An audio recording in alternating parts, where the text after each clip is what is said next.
So here we are at Colquhoun Street, I think that's how you say it, where the air raid siren is up on the old abandoned building, which they say is a church. I'm not quite sure what it was, but that's the abandoned Carter siren, or castings, or I doubt it's a GP12. It's World War II era, I would say. But yeah. Well, but it's well rusted.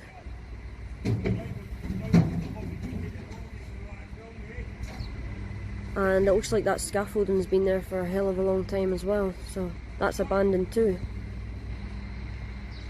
I don't think this is going anywhere anytime soon, I hope it's not.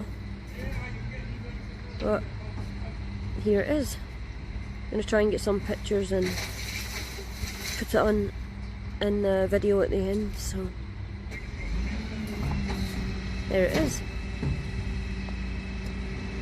The abandoned air raid siren of Colquhoun Street in Stirling.